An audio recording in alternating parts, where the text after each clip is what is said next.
Hola a todos, muy buenas noches, mi nombre es Pepe, sean bienvenidos y bienvenidas a nuestro estudio de esta noche martes, esta fría noche de martes de septiembre del año 2020. Vamos a iniciar a leer la palabra de Dios juntos hoy a través de la distancia y poder analizar y estudiar lo que el Señor Jesús nos quiere enseñar hoy a través de la epístola de los Romanos. Como sabrás, cada martes hemos estado estudiando un capítulo diferente de la epístola de los Romanos y hoy nos toca estudiar Romanos 15, el penúltimo capítulo de esta preciosa epístola.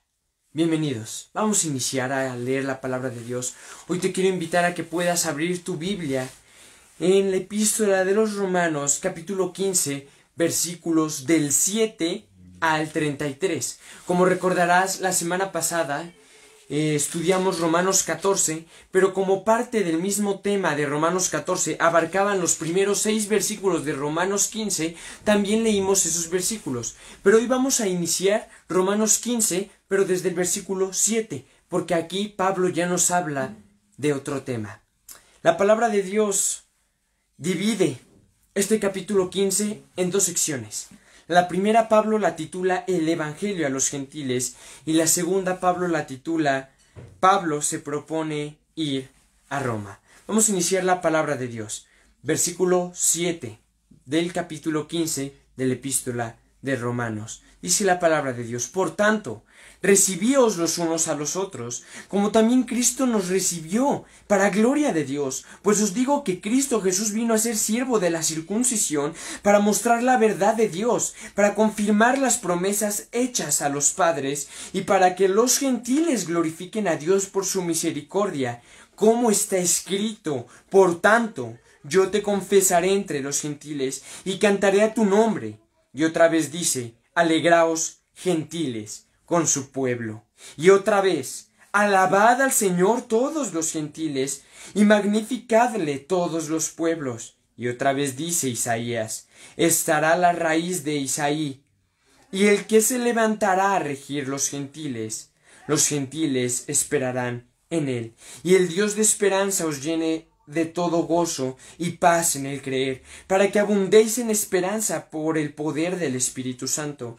Pero estoy seguro de vosotros, hermanos míos, de que vosotros mismos estáis llenos de bondad, llenos de todo conocimiento, de tal manera que podéis amonestaros los unos a los otros. Mas os he escrito, hermanos, en parte con atrevimiento, como para haceros recordar, por la gracia que de Dios me es dada, para ser ministro de Jesucristo a los gentiles, ministrando el Evangelio de Dios, para que los gentiles les sean ofrenda agradable, santificada por el Espíritu Santo.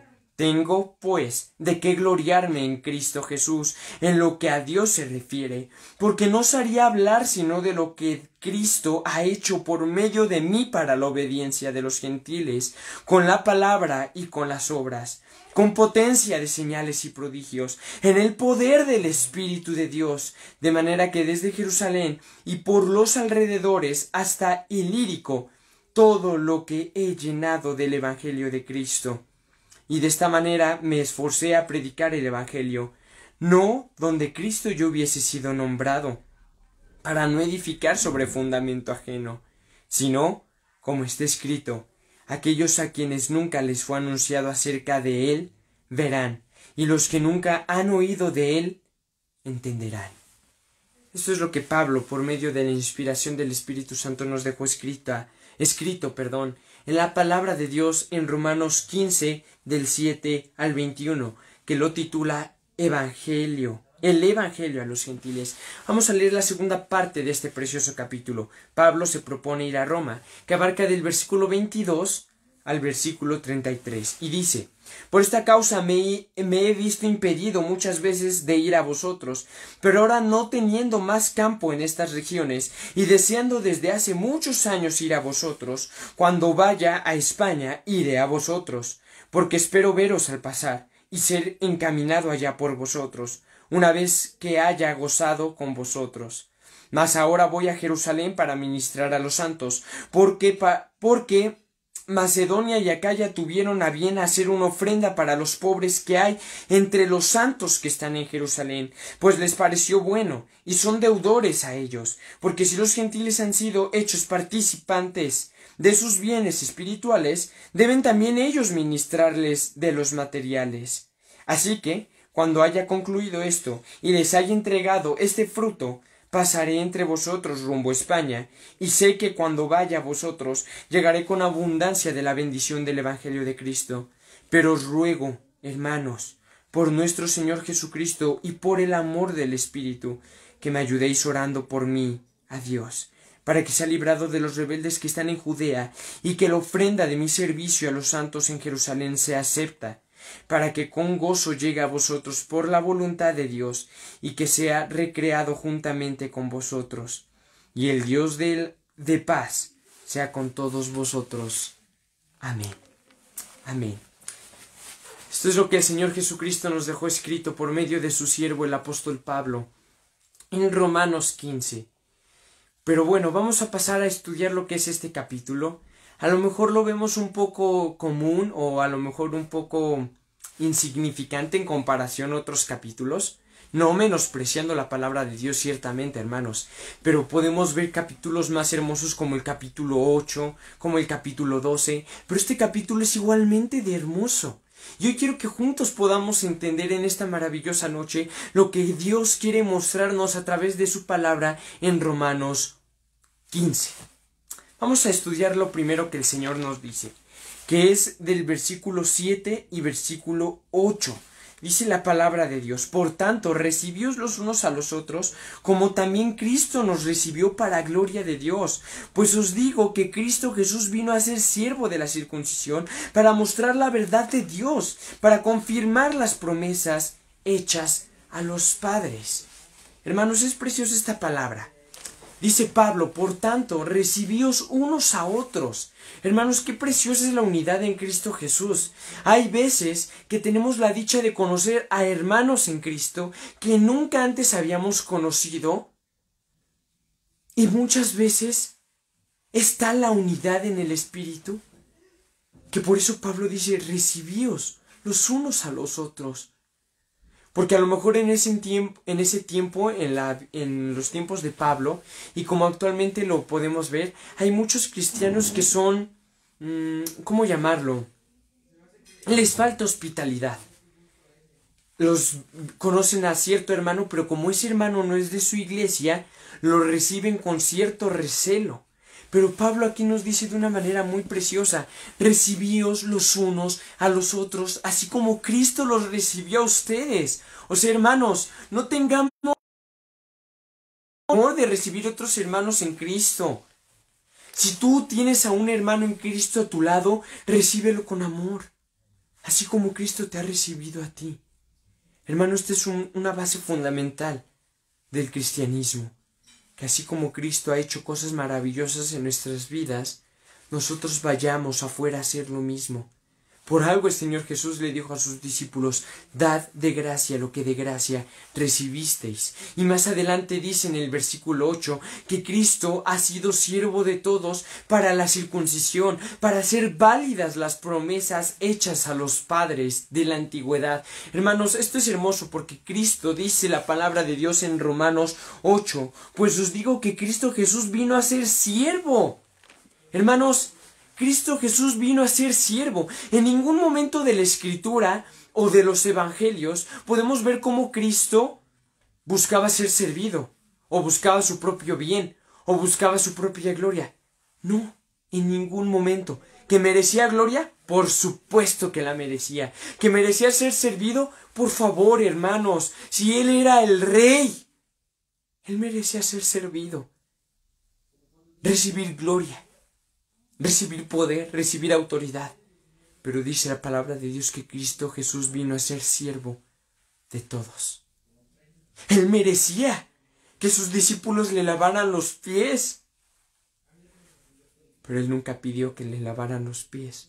En cambio, Él lavó los pies de los discípulos. Yo estoy seguro que el Señor Jesús pasó noches enteras sin dormir, a lo mejor al estar orando con su Padre, a lo mejor estar velando por sus discípulos, o estar acompañando a la gente para sanarlos, para alimentarlos espiritualmente. Cuando estuvo la alimentación de los 5,000, para Jesús pudo haber sido muy fácil decir, pues que cada quien ya se vaya a su casita y busque ahí qué comer. Pero no, Él no vino para ser servido. O jamás dijo, busquen qué alimentar, porque yo también ya tengo hambre. No. Él agarró los pocos panes que tenía, dio gracias a Dios y sirvió a la multitud entera. Hermano, Cristo vino para ser siervo de todos. Y más adelante dice la palabra de Dios en Romanos 15, versículo 17, dice Pablo, versículo 13, perdón. Y el Dios de esperanza os llene de todo gozo y paz en el creer, para que abundéis en esperanza por el poder del Espíritu Santo. Precioso deseo, hermanos. Y hoy aún es un deseo que debemos de tener unos a otros, que Dios nos llene de todo gozo, de toda paz, para que abundemos en esperanza por medio del poder del Espíritu Santo. Más adelante Pablo en el versículo 17 dice, tengo pues de qué gloriarme en Cristo Jesús en lo que a Dios se refiere, porque no sabría hablar sino de lo que Cristo ha hecho por medio de mí para la obediencia de los gentiles, con la palabra y con las obras. Versículo a lo mejor es un poco controversial porque Pablo siempre exhorta a no gloriarnos, a no en verdad buscar una gloria propia, una vanagloria. Pero aquí Pablo dice, por tanto tengo de qué gloriarme en lo que a Cristo se refiere, en lo que Cristo ha hecho en mí, en lo que Cristo ha hecho a los gentiles por medio de mí. Hermanos, aquí quiero dejar algo muy en claro. Pablo en ningún momento en estas palabras está siendo arrogante. O está diciendo, pues es que tengo de qué gloriarme, pues la verdad ya recorrí el mundo varias veces, he fundado muchas iglesias y además de esto he escrito cartas a todas las iglesias que hay en Asia, a todas las iglesias que hay en Europa. Pues la verdad tengo de qué gloriarme, hermanos, si yo mismo he hecho grandes prodigios en medio de ustedes. No, hermanos, Pablo nunca lo dijo con esa actitud. Pablo dice, tengo de qué gloriarme en lo que a Cristo se refiere. O sea, Pablo no se gloria de sus talentos humanos, de sus habilidades humanas. No. En otra parte de la Escritura, Pablo en la carta a los Filipenses dice, para mí todo eso es basura. Yo era fariseo de fariseos, de la tribu de Benjamín, de nacionalidad romana. En cuanto a ser lo perseguidor de la iglesia, pero todo eso lo tengo como basura. No se refiere a eso Pablo, se refiere a que se gloría de lo que Cristo ha hecho en su vida. Hermano, imagínate a Pablo. Pablo estaba perdidísimo en el mundo. Él estaba asesinando a la iglesia de Dios creyendo que él hacía lo correcto. Y en eso viene Cristo y lo toma y lo usa para su gloria. Pablo dice, ay, no tengo de qué gloriarme sino de lo que Cristo, sino en lo referente a Cristo. Hermano, es lo mismo hoy en día con nosotros. No te gloríes de tus obras. No te gloríes de lo que haces o de lo que no haces. Pero sí gloríate de lo que Cristo hace en tu vida. Porque en algún momento tú vivías perdido en este mundo, pero Cristo te ha rescatado y te ha usado para su gloria. Eso no quiere decir que ahorita yo voy a empezar a alardear de que tengo una página de Facebook y de que le hablo a la gente todos los martes. No, hermano. Pero sí gloríate de lo que Cristo está formando en tu corazón, porque esa no es obra de un hombre, es obra de Cristo, hermano. Es lo que precisamente Pablo está diciendo, tengo pues de qué gloriarme en Cristo Jesús en lo que a Dios se refiere, nada más en lo espiritual. Lo terrenal, hermano, pasajero, pero tú siempre busca lo espiritual. Dice la palabra de Dios después en Romanos 8:21, aquellos a quienes nunca les fue anunciado acerca de Él, verán, y los que nunca han oído de Él, entenderán. Preciosa promesa de parte de Dios, aunque ese sea nuestro anhelo en estos tiempos, ¿no? cuando nuestro país entero está sumergido en el pecado, que aquellos quienes nunca les fue anunciado de Cristo puedan ver a Dios. Aquellos que nunca han oído de Dios puedan entender el amor de Dios. Y para finalizar, hermanos, Pablo después dice en el versículo 30, pero os ruego, hermanos, por nuestro Señor Jesucristo y por el amor del Espíritu, que me ayudéis orando por mí a Dios. Hermanos, Pablo es muy sincero con este versículo que puso, porque debemos recordar que a Pablo lo perseguían los judíos, la gente de su propia raza y de su propia nacionalidad, aquellos fariseos a los que alguna vez Pablo llamó hermanos en la fe, compañeros, compatriotas, aquella gente que en algún momento Pablo venía con ellos, se rodeaba de ellos, aquellas personas que en algún momento admiraban a Pablo a lo mejor, porque perseguía a la iglesia, perseguía a los cristianos, y muchos fariseos a lo mejor admiraban esta virtud de Pablo. Aquella gente que en algún momento apoyaba a Pablo. El mismo Caifás firmó cartas para enviarlo a Damasco y poder arrestar a todos los cristianos que habían en esa región. Aquella gente que en ese momento apoyaba a Pablo, ahora lo odiaban y buscaban su muerte, como lo era con el Señor Jesús. ¿Por qué? Porque Pablo los reprendía. ¿Por qué? Porque Pablo predicaba al pueblo judío, pero el pueblo judío no lo oían. Es más, en numerosas ocasiones apedreaban a Pablo, lo perseguían, lo entregaban ante la ley. Hermanos, Pablo, los fariseos y los judíos fueron de los principales factores por los que Pablo murió en un futuro. Y lo odiaban. Y Pablo, dentro de su corazón cargado, dentro de su corazón afligido, les dice a los creyentes en Roma: hermanos, os ruego que por el amor del Espíritu oren por mí. Oren por mí. Pablo jamás les dijo: mándenme una ofrenda. Pablo jamás les dijo: mándenme bienes materiales. Pablo jamás les dijo: mándenme un par de hermanos para que me vayan custodiando. No, hermanos, Pablo solo les dijo: oren por mí. ¿Sabes por qué, hermano? Y es con lo que hoy quiero concluir. Porque la oración es el arma más poderosa que tenemos como creyentes. Si en algún momento tú has pensado qué puedes hacer por tu hermano en Cristo para ayudarlo, qué puedes hacer por él para hacerle un bien, para bendecirlo, si en algún momento de tu vida tú te has preguntado qué puedes hacer por tu hermano, que lo estás viendo débil, que lo estás viendo necesitado, que lo estás viendo angustiado, y estás pensando a lo mejor en tu mente: a lo mejor necesita ropa, a lo mejor necesita que le lleve pan, a lo mejor necesita que le lleve dinero, a lo mejor necesita que le lleve un doctor a su casa. Hermanos, son cosas buenas y son cosas que tú puedes hacer por tu hermano, pero lo mejor y lo más excelente que puedes hacer por alguien más es orar por él, es orar por esa persona. Es el mejor regalo que le puedes dar a alguien. En algún momento de mi vida oí una frase célebre de un cristiano, no recuerdo quién, no recuerdo el nombre del predicador, pero decía precisamente eso: el mejor regalo que me pueden dar a mí como ser humano es que me digan: estoy orando por ti. Hermano, la oración es un arma muy, muy poderosa. Entiéndelo. No son palabras que se dicen al aire. No son palabras que dices nada más porque sí, o porque las estás repite y repite, o porque ya sabes más o menos qué decir. No, hermano, la oración es un arma mortal.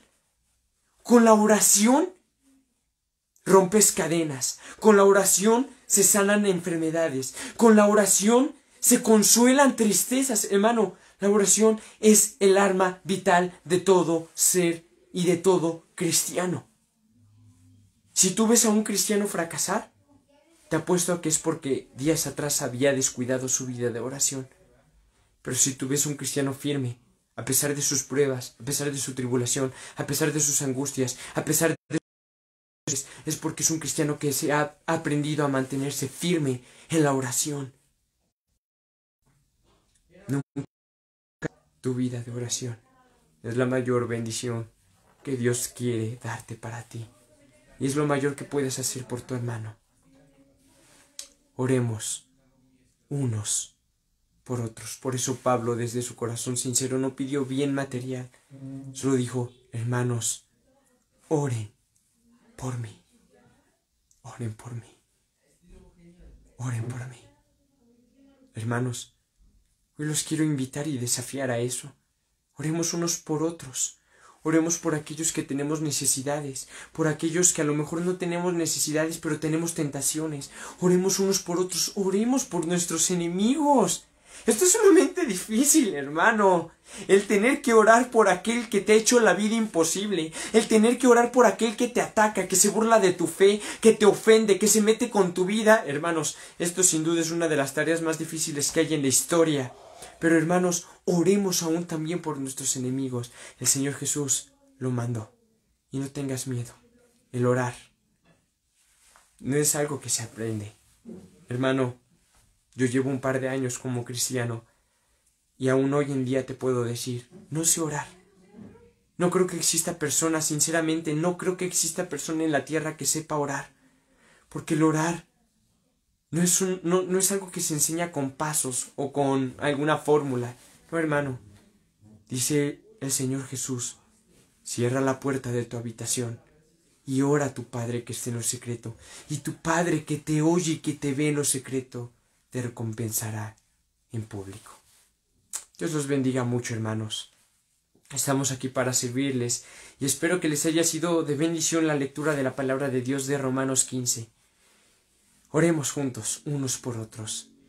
Estoy feliz, estoy emocionado porque primero Dios, la próxima semana podremos concluir nuestra primera epístola a través de este estudio. Estaremos estudiando Romanos 16, concluyendo esta maravillosa epístola. Dios los bendiga mucho, hermanos. Como Pablo concluyó este capítulo en el versículo 30 y dice, hermanos, oren por mí. Hermanos, hoy quiero orar por ustedes antes de terminar, para que sea Dios cargando aún nuestro corazón en la oración. Si gustan, acompáñenme por favor en este breve momento de oración. Padre, te doy gracias por la vida de cada uno de mis hermanos que hoy están aquí. Te damos gracias porque nos permites estudiar juntos la palabra de Dios, Señor. Padre, ciertamente hoy te decimos como Pablo, nos gloriamos en lo que a Cristo se refiere, Señor. Padre, porque hoy nos gloriamos de las cosas tan hermosas que has hecho en nuestras vidas. Padre, gracias te doy por las vidas de mis hermanos y hermanas. Padre, aún por sus vidas tan hermosas, Señor. Padre, gracias por cada uno de nosotros. Hoy enséñanos a cargarnos en oración los unos por los otros y a orar siempre, siempre los unos por los otros. En tu nombre, Padre, que sobre todo nombre, Señor. Amén y amén. Dios los bendiga mucho, hermanos. Tengan excelente noche, excelente martes. Y nos vemos primero Dios el día viernes a las 11 en punto de la noche. Tengan excelente noche.